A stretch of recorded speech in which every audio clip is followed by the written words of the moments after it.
Buenas tardes, compañeros. Vamos a continuar con la clase número 9 y comenzamos proteínas, aminoácidos, péptidos y obviamente el tema.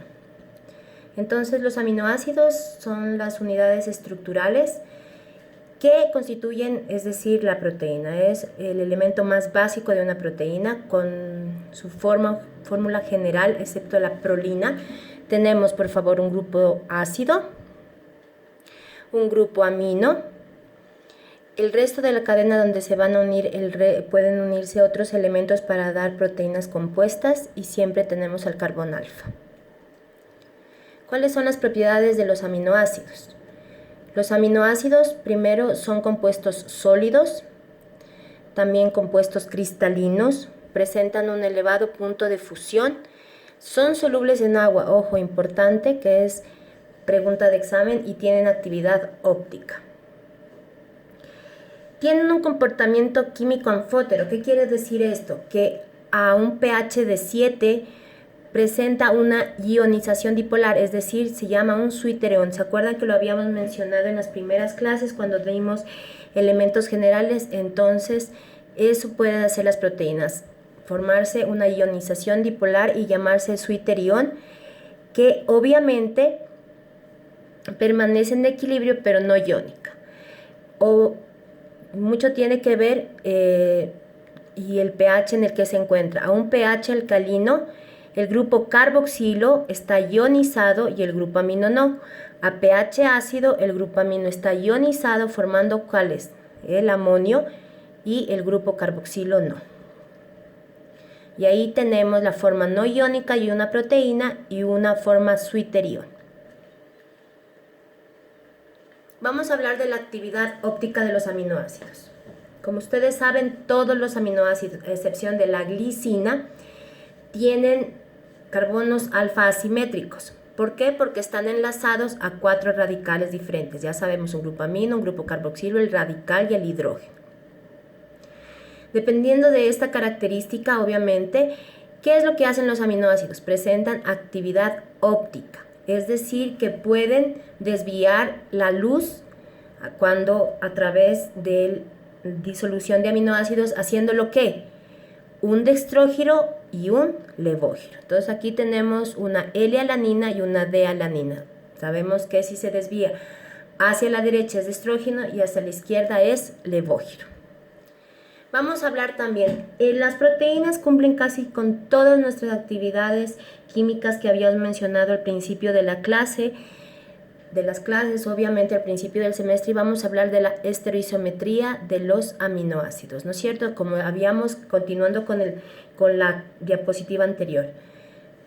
Como tienen un carbono asimétrico, tienen dos configuraciones espaciales, ya lo habíamos visto, dextrógiros o levógiros. Entonces, tendrá una configuración de cuando el grupo carboxilo quede arriba y el grupo que habíamos hablado, amino, quede situado a la derecha. Mientras que si es que se encuentra hacia la izquierda, es una configuración L. Obviamente, la disposición L o D es independiente de la actividad óptica. Por eso es que estamos hablando aquí de la estereoisometría, es la presencia de los grupos, aquel lado, derecho e izquierdo, y puede ser que un L-aminoácido puede ser levógiro o dextrógiro. Lo mismo ocurrirá en la configuración D. En forma natural, la forma L es la más abundante de las proteínas. Ahora vamos a hablar un poco del comportamiento químico de estas, ¿no? Tienen unas propiedades ácido-básicas.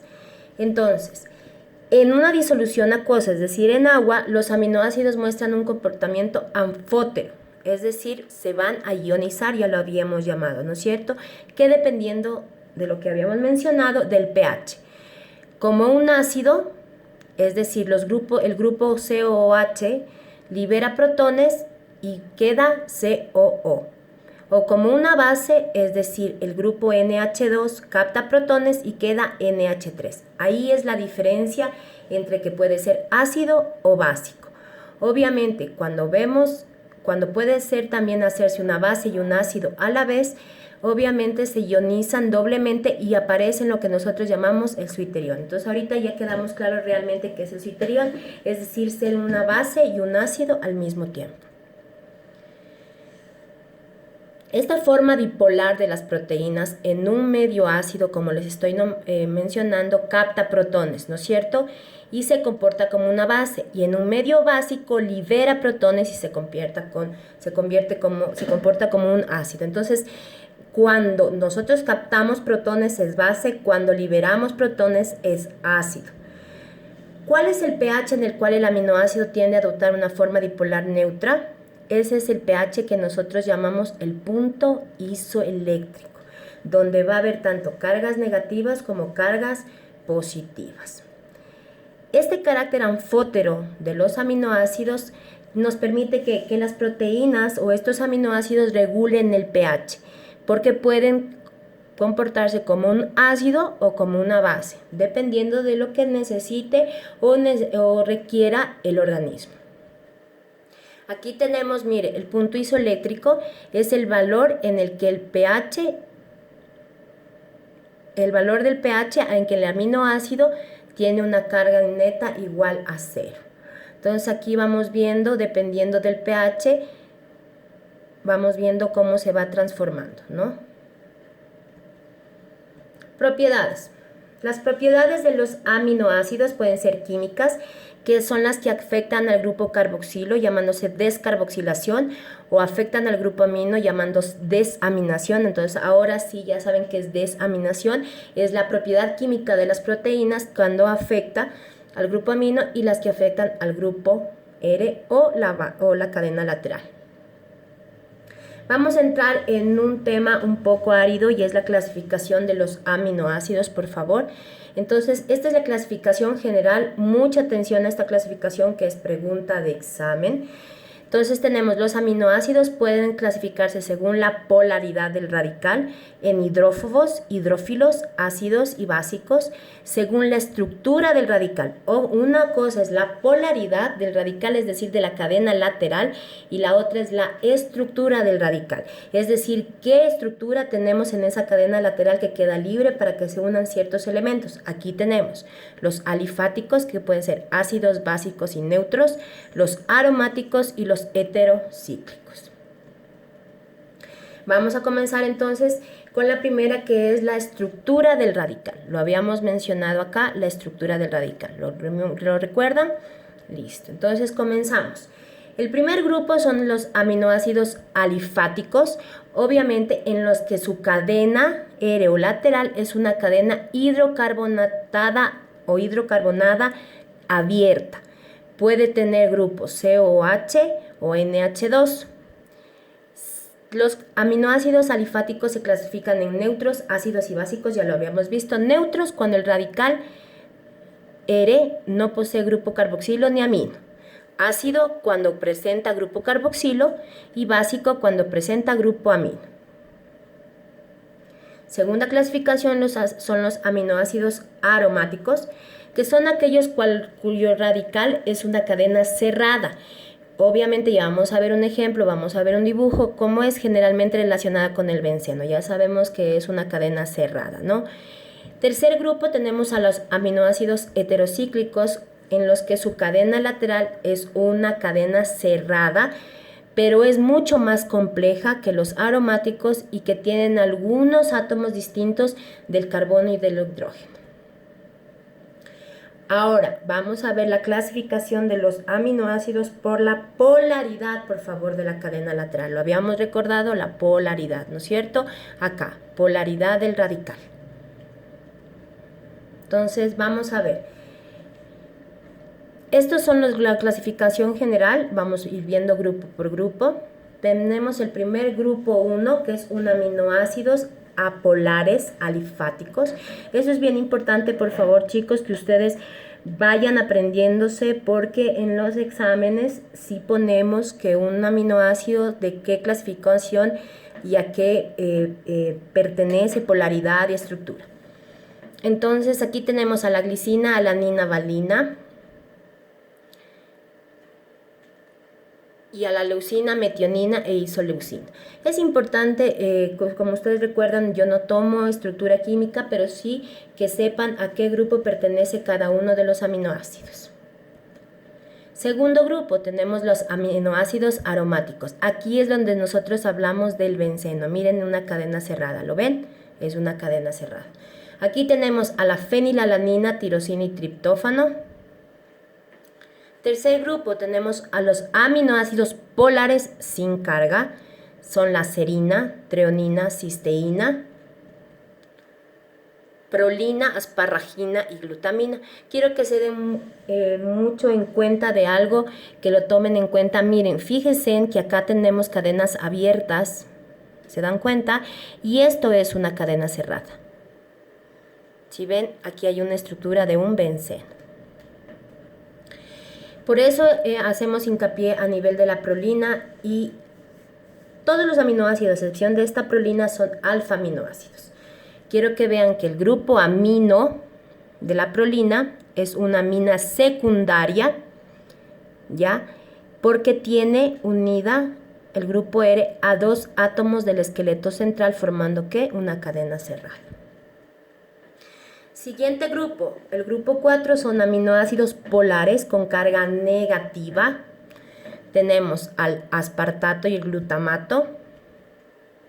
Grupo 5, aminoácidos polares con carga positiva.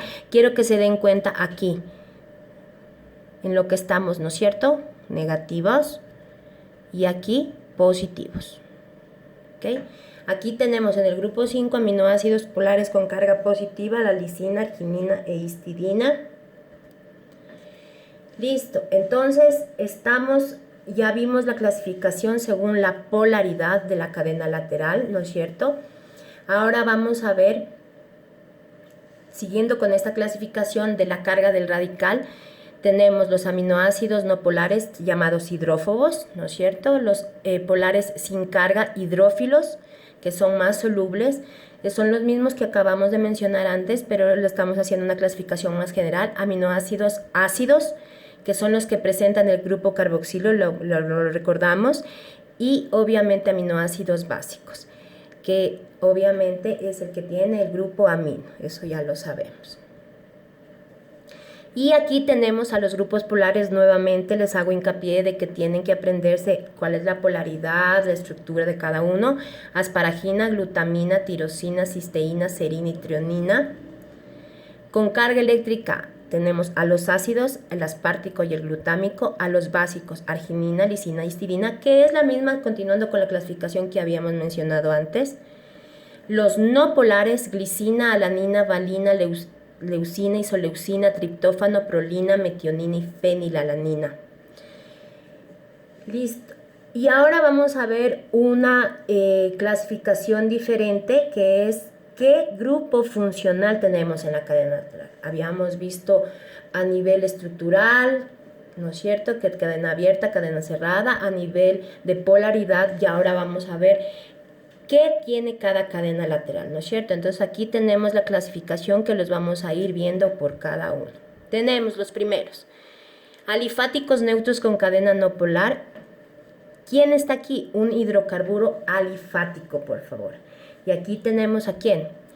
La glicina, la alanina, la valina, leucina y isoleucina. Obviamente las abreviaturas se les aceptará en el examen siempre y cuando sean las correctas, porque si se dan cuenta la glicina es GLY, no GLI, por favor, ¿no es cierto? Y la isoleucina es LLE. 2. Alifáticos neutros con cadena polar no ionizable, los hidroxiaminoácidos que llamamos, que tiene su cadena lateral un grupo alcohólico. ¿Quiénes son aquí? La treonina y la serina. Tercero, neutros aromáticos. ¿Qué tenemos en el grupo aromático? Pues una cadena cerrada, y tenemos ¿quién? El benceno en el caso de la fenilalanina, el fenol en el caso de la tirosina y el indol en el caso del triptófano, ¿no es cierto? Es importante que sepan que estos aminoácidos neutros aromáticos, por favor, forman parte de las proteínas que son precursoras de las hormonas tiroideas, de los pigmentos y neurotransmisores. Del cuarto grupo, aminoácidos con azufre o tioaminoácidos. Estos contienen azufre, obviamente como su nombre lo dice, y cisteína son la cisteína y la metionina. 5. Aminoácidos ácidos, también llamados dicarboxílicos, y sus amidas, es decir, sus estructuras funcionales. Son el ácido aspartico y el glutámico, y sus amidas son la asparagina y la glutamina. 6. Aminoácidos básicos. La cadena lateral tiene un grupo básico, ¿no es cierto? En el grupo de la lisina tenemos un grupo amino. En el grupo de la arginina, que es la R, tenemos un grupo guanidino. Y en la histidina un grupo imidazol. Como se dan cuenta, nosotros tenemos diferentes clasificaciones por estructura, por función y por componente de la cadena lateral. Tenemos a la otra, que son los aminoácidos, que tienen un grupo amino, que están sustituidos por la cadena lateral, y aquí son lo que están formando un anillo pirrolidínico, que luego vamos a utilizarlo y lo vamos a recordar cuando ya vemos las funciones de las proteínas. Y esta es la prolina, ¿no es cierto? La prolina tiene el anillo pirrolidínico, ¿no es cierto? Ya lo habíamos mencionado. Ahora tenemos la siguiente clasificación de los aminoácidos, y es la clasificación biológica. Pueden ser esenciales y no esenciales. ¿Y qué eso significa esenciales? Que nosotros no lo podemos sintetizar, y obviamente que tenemos que adquirirlo, ¿no es cierto? Entonces aquí está la isoleucina, la leucina, la fenilalanina, la valina, metionina, lisina, trionina, triptófano e histidina. Y los no esenciales tenemos a la alanina, cisteína, glicina, tirosina, asparagina, glutamato, prolina, arginina, aspartato, glutamina y serina. Listo, entonces terminamos con la clasificación de los aminoácidos, y ahora vamos a ver la biosíntesis de los aminoácidos. Esto ya lo habíamos visto antes, lo vimos en 2 clases anteriores, ya lo habíamos mencionado, pero lo vamos a repetir aquí y es muy sencillo. Acuérdense que tenemos aquí, tenemos a la glucólisis, al ciclo de Krebs, ¿no es cierto?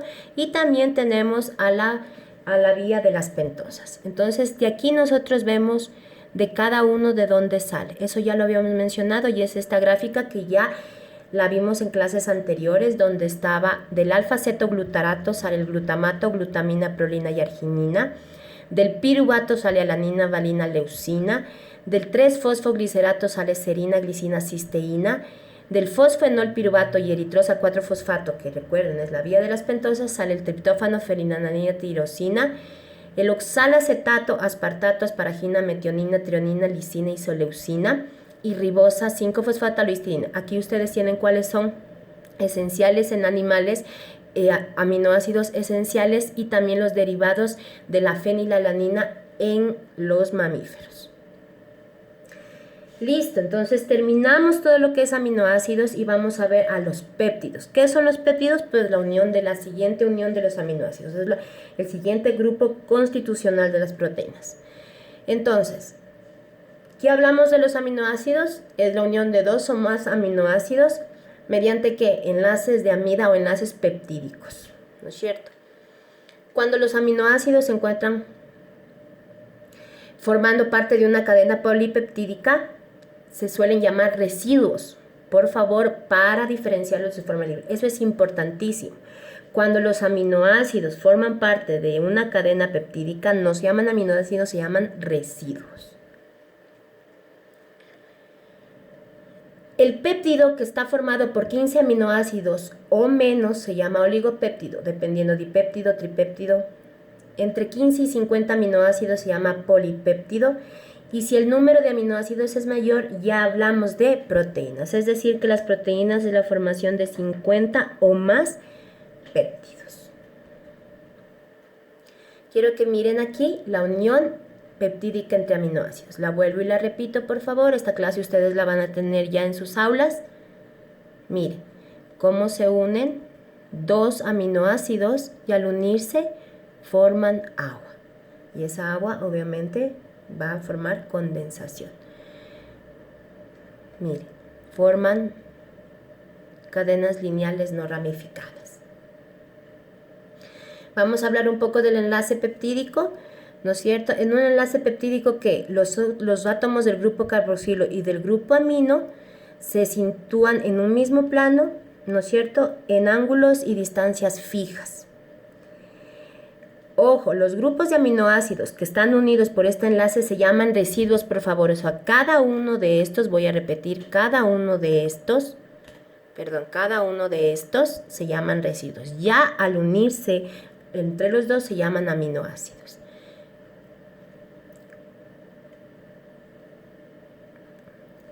Ya, entonces, obviamente, disculpen, creo que aquí estamos un poco erróneos y pido disculpas. Aminoácidos cuando se une,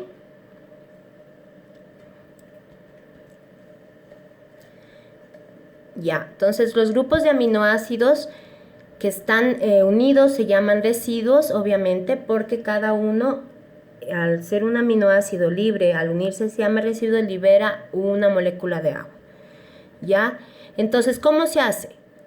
El grupo amino de un extremo y el carboxilo de otro extremo de la cadena se llaman N-terminal y C-terminal respectivamente. El grupo amino libre que queda sin unirse y el grupo carboxilo libre que queda sin unirse se llama N-terminal y C-terminal, ¿no es cierto? Y para nombrar el grupo de aminoácidos, porque acuérdense que nosotros a las proteínas les vamos poniendo nombres al grupo de aminoácidos, comenzamos a numerarlos desde N-terminal. Ya, el enlace peptídico es similar a un enlace doble, ¿no es cierto? Porque es rígido en el plano, entonces no puede mutar rotación, acuérdense de eso. Es un enlace más corto que lo que es carbono-nitrógeno, ¿no es cierto? Como les digo, impide la mutarrotación, o sea, no podemos girar libremente. Y solamente los enlaces que pueden girar son los carbono-carbono o carbono-nitrógeno. Pero eso no es carbono, no es enlace peptídico. Aquí tenemos, como ustedes ven, cómo se une carbono-nitrógeno, una glicina con una alanina, llamándose glicilalanina. ¿Cuáles son las funciones de los péptidos, por favor? Estas funciones son en general, por eso esto sí yo no hago mucho hincapié porque cada uno luego vamos a ir viendo las proteínas, pero es unas funciones generalizadas. Entonces es potente, vasoactivo, el agente hipertensor más potente es la angiotensina 2, que es un octapéptido que se origina mediante la hidrólisis de la proteína llamada angiotensinógena. También tenemos hipotensores como la bradiquinina, que es nonapéptido. Estos son ejemplos. Puede ser que los tomemos en cuenta o no, pero que lo sepan. Para que sepan, por ejemplo, que la angiotensina es octapéptido, es decir, formada por 8 aminoácidos. La bradiquinina nonapéptido, y este en cambio se origina de la hidrólisis del quininógeno. Oxitocina, la hormonal, la oxitocina es un nonapéptido que está secretado por la hipófisis. Ya habíamos visto, no es necesario que lo conozcamos ahorita, pero produce contracción uterina y secreción de la leche. La vasopresina, también un nonapéptido que produce o induce la reabsorción de agua en el riñón. Tenemos una somatostatina que es tetradecapéptido, que inhibe la liberación de la hormona del crecimiento. La insulina, recuerden, todas las hormonas son proteínas. La insulina, en cambio, está formada por 51 aminoácidos. Miren, ojo, esto es que está sintetizada en el páncreas. El glucagón, por 29 aminoácidos, obviamente que hace que suba o se secrete más cuando los niveles de azúcar en sangre son altos. Las proteínas, los péptidos y proteínas también pueden ser neurotransmisores.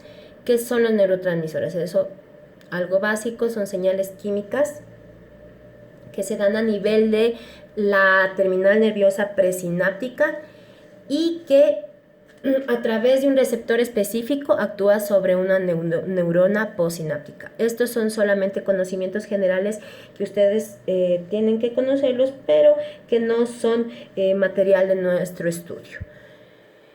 Tenemos a la cefalina, que es un pentapéptido, la beta-endorfina, que es de 31 aminoácidos, la sustancia P, que es un decapéptido, solamente son ejemplos. Antibióticos también pueden ser antibióticos como la valinomicina y la gramicidina S, que ya no se utilizan, pero se utilizaban y son de acción antibiótica. Pueden ser antioxidantes, recuerden que habíamos hablado del glutatión.